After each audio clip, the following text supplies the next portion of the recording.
Hello class 11th. Remaining questions of exercise 3.3. Question number 21.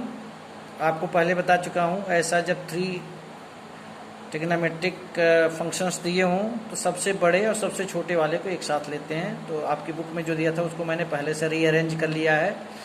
अब cos c plus cos d का formula लगाएंगे आप इन दोनों में, cos c plus cos d, 2 cos add करके 2 से 3x और cos x plus cos 3x, नीचे भी वही किया, बड़े वाले को छोटे वाले को, और साइन का फार्मूला लगाया 2 sin c plus D c minus D by 2। ऊपर क्या कॉमन आ रहा है cos 3x, नीचे क्या आ रहा है sin 3x, आपने बाहर निकाल लिया, एक कैंसिल आउट हो गया तो cos 3x अपन sin 3x cot 3x होता है। क्वेश्चन नंबर 22 थोड़ा अलग है, इसमें आपको बताना चाहूँगा कि कॉट के फॉर्म में सब कुछ दिया है, x 2x और 3x मेंशन है, तो आप x plus 2x is equal to 3x लिख सकते हैं। अब इसमें आप कॉट अप्लाई करेंगे दोनों तरफ, कॉट x प्लस वाई का formula, cot x cot y minus 1 upon cot y plus cot x, ये आपने लगाया।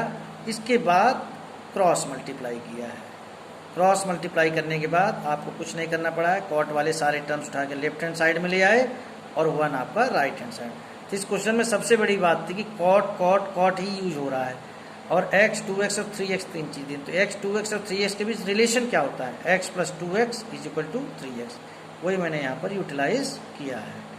क्वेश्चन नंबर 23 में देखिए, इतना बड़ा क्वेश्चन है लेकिन आपको मालूम है कि आपको tan 4x को tan x के फॉर्म में लाना है, आपके दिमाग में होना चाहिए tan 4x को tan x के फॉर्म में लाना है। तो tan 4x को क्या आप लिख सकते हैं, tan 2 इंटू 2x, तो tan 2x, थोड़ी देर के समझ लीजिए, tan 2 थीटा का फार्मूला क्या होता है, 2 tan theta upon 1 minus tan square theta, theta की जगह 2x।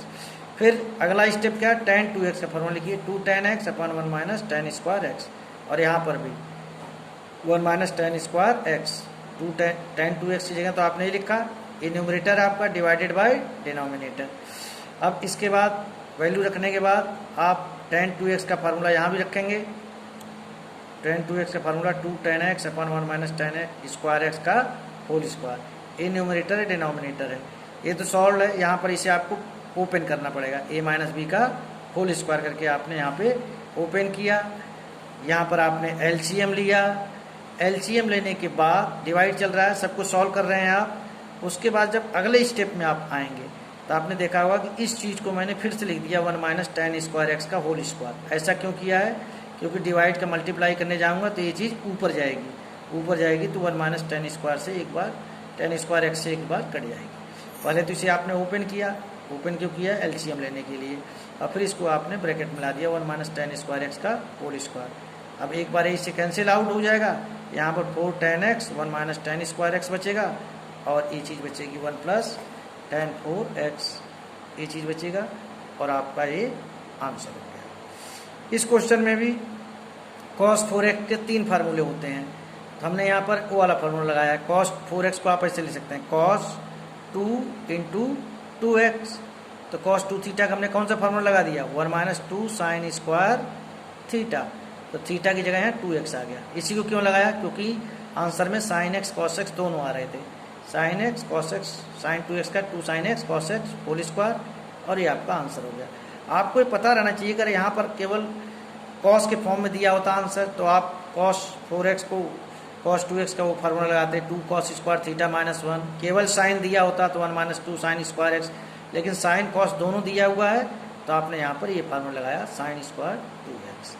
cos 6x यहाँ पर भी एकदम क्लियर है, cos 6x को आपको cos x के फॉर्म में लाना है, एकदम नीट एंड क्लीन बात है। cos 3x 6x को 3 इंटू 2x, cos 3x का फार्मूला क्या होता है, 4 cos क्यूब x, x की जगह 2x माइनस 3 cos 2x।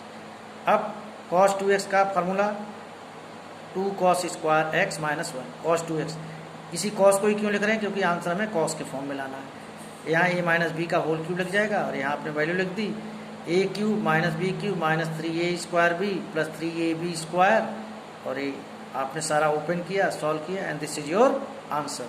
आपको पता रहना चाहिए कि आपके पास क्या दिया हुआ है और आपको क्या प्रूव करना है। cos 6x को cos x के फॉर्म में लाना है, तो पहले cos 2x लिखिए, फिर cos 3 थीटा का फार्मूला लगाइए, फिर cos 2x की जगह cos x के फॉर्म में फार्मूला लिखिए। अच्छा, जनरल 3.4 में जो चीज़ यूज होगी, जनरल सोल्यूशन तो हटा दिया गया, फिर भी मैं आपको बता दूं कि if sine X is equal to zero then X is equal to N pi. अगर साइन एक्स की वैल्यू जीरो आ रही है तो साइन की जीरो किस किस के लिए होती है? साइन जीरो की वैल्यू जीरो होती है, साइन पाई की वैल्यू जीरो होती है, यानी X is equal to N pi. तो एन जो होता है 0 1 2 3, कॉस एक्स बराबर जीरो है तो x is equal to 2n + 1। Cos 90 की वैल्यू जीरो होती है, जानते हैं आप, एन की जगह जरा जीरो रखिए तो क्या हो जाएगा? एक्स इज इक्वल टू 0 + 1 पाई/2 आ जाएगा। tan x जीरो है तो x is equal to N pi. तो ये आपका जीरो के बराबर होगा, तब आपके ये 3 फार्मूले हैं। अगर साइन एक्स साइन वाई के बराबर है तब क्या होगा? X is equal to N pi plus -1 power n y, और कॉस एक्स बराबर कॉस वाई है तो ये होगा। ये हम नेक्स्ट एक्सरसाइज में यूटिलाइज करेंगे। tan x is equal to tan y है तो x is equal to N pi plus Y.